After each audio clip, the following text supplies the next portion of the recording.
listeners to Dr. Brian Murphy.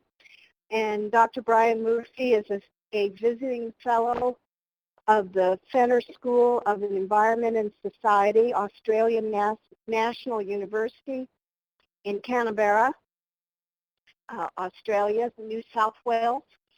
And he is visiting here this week and next week, and we've both been attending the Global Soil Security Symposium in Bryan, Texas A&M University, and we'd like to share this presentation with you on soil security, links to sustainable land management capability.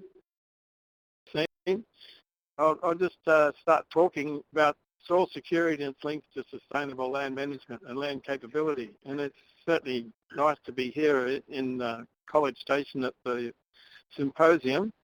And I should just mention that my other author is Beverly Henry, and she's from Queensland University of Technology in Brisbane. Right. I think will that work? No, it won't. Okay. Yeah. I'm just trying to find the first slide here.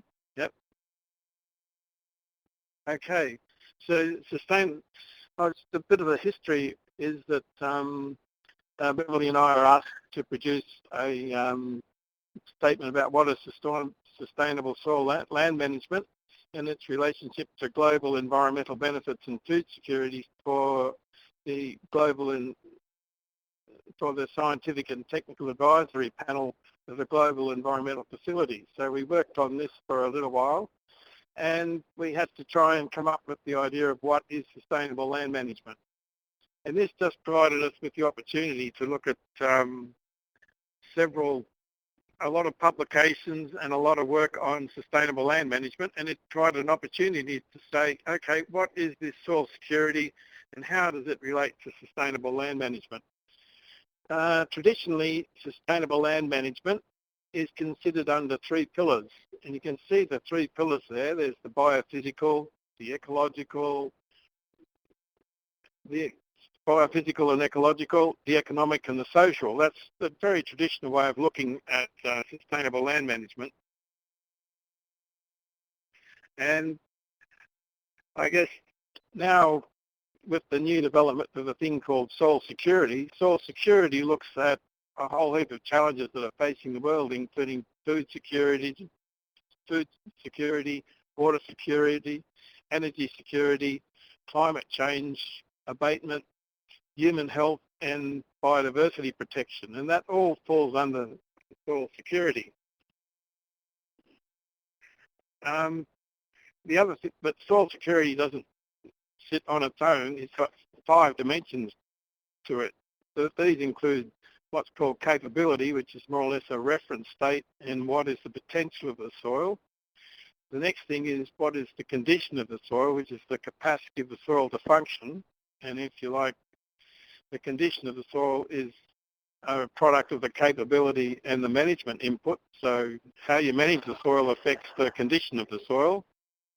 And to have a soil in good condition, effectively, you have to have a soil that's managed within its capability. The next dimension is about the capital, which is the monetary value of the soil and its capacity to function. The next dimension is about the connectivity, which is the community knowledge of the soil and its management and overall functionality. So it's very much about, if you like, extension services. And I guess the USDA is very familiar with trying to connect and provide information to farmers. So that's probably a very important part of what USDA does. The next dimension is about codification, which is about policy and legislation. And I suspect USDA does a lot of that because it's about, the legislation about farming policy and providing assistance to farmers and so on. The connection of soil security to sustainable land management and land evaluation is about the fact that soil security emphasises the value of soils rather than the negative aspects of soils.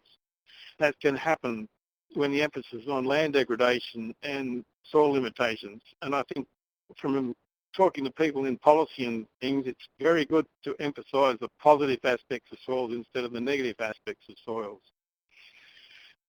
And soil security identifies a wide range of challenges facing society and the dimensions that need to be assessed in order to secure a soil and its potential identified. It identifies what needs to be done for sustainable soil management.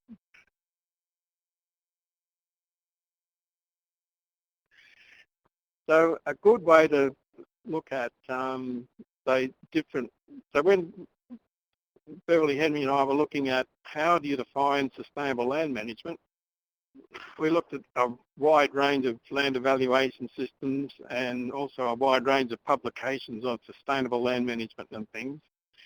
And one of the big advantages we feel for soil security is it identifies a nice matrix which talks of food security, water security, climate change abatement, the biodiversity, the energy security and human health.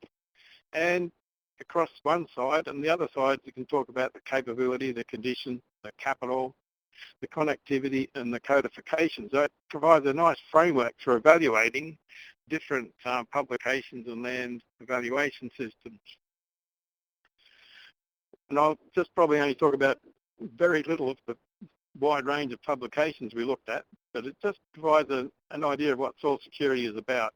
One of the main publications we looked at is this one here called Sustainable Land Management in Practice, which is produced under WOCAT, and WOCAT stands for the World Overview of Conservation Approaches and Technologies, which was a set of land management practices developed by FAO over quite a wide, long range of time, and provides a good, a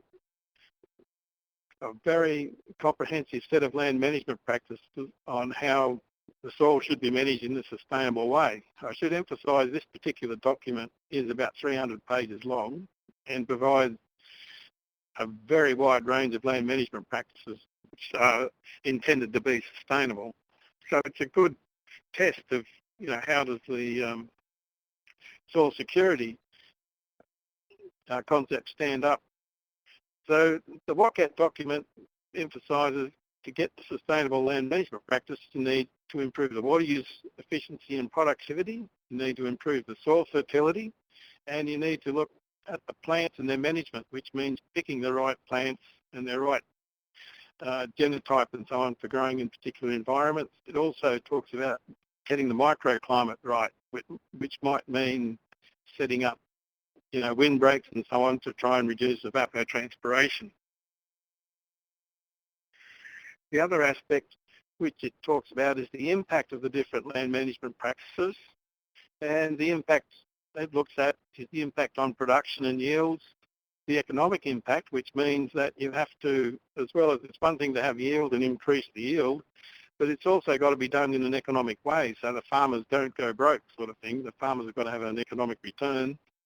The other is the ecological impact, which talks about the impact on organic carbon levels, the impact on erosion, and the impact on acidification and the impact on biodiversity. So it talks about basically land degradation and soil degradation. The other is the socio-cultural impact, which talks about trying to talk to, the different farmers and the communities and trying to get the message out on getting the communities to adopt the land management practices which are best for where they are. The other scale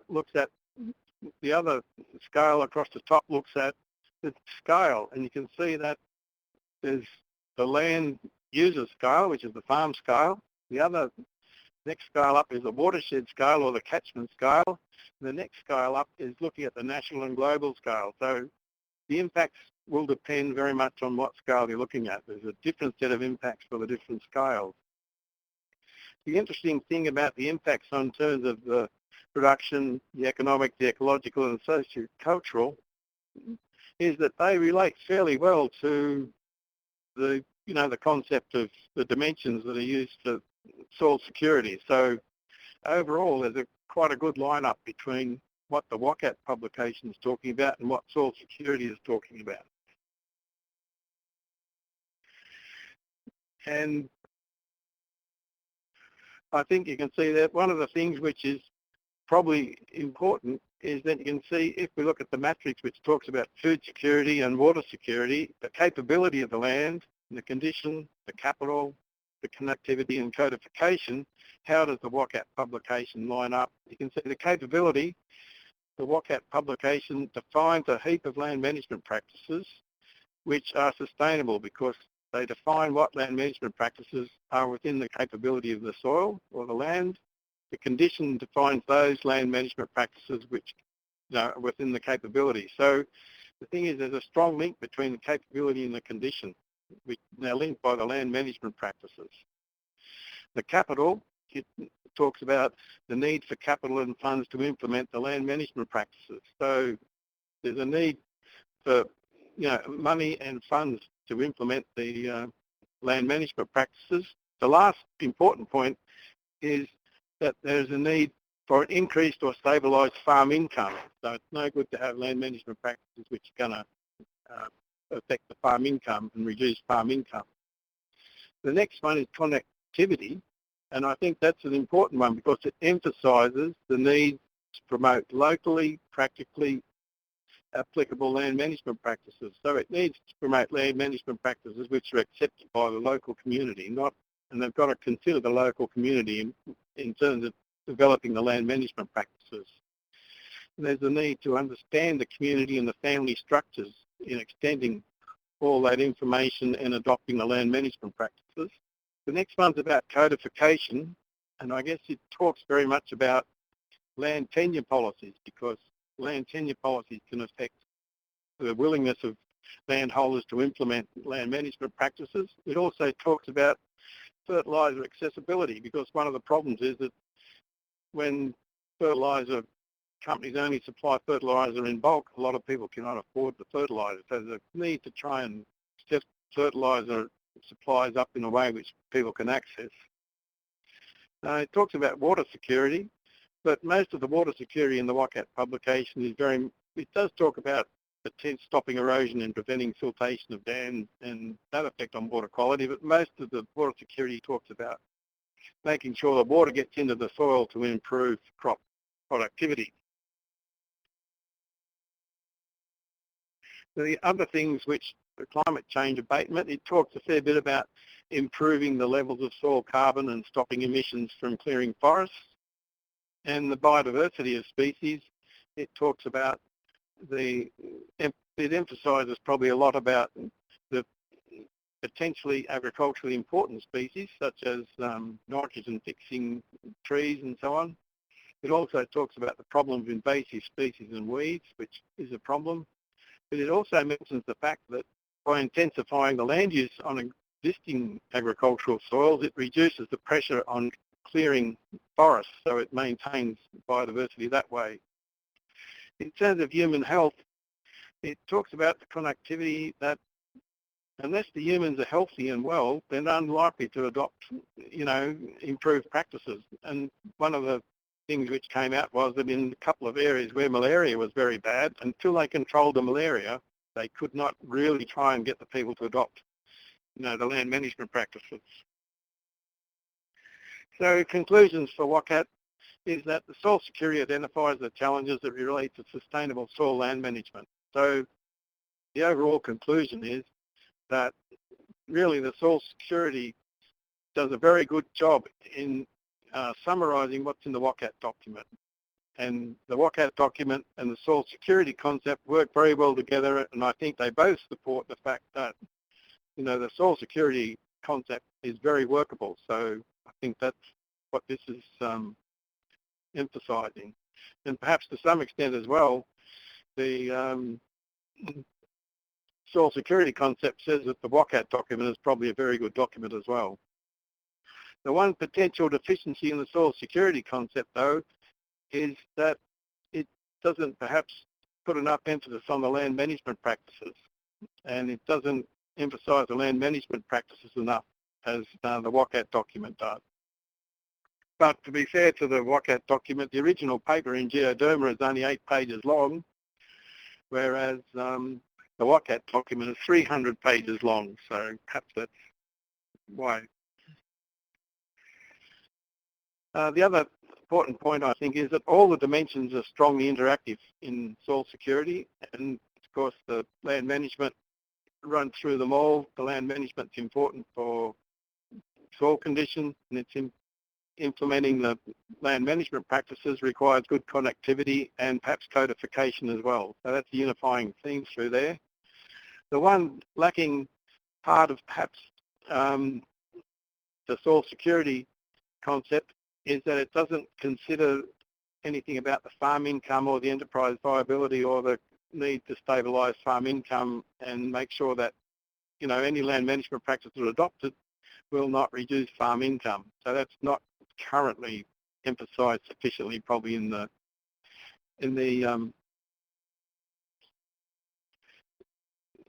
soil security concept as it stands.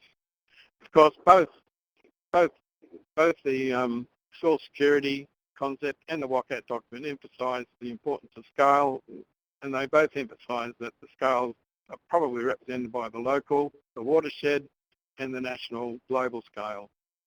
Okay, so hopefully this short demonstration just shows that, you know, the soil security concept is quite good, and certainly it looks like it's a useful concept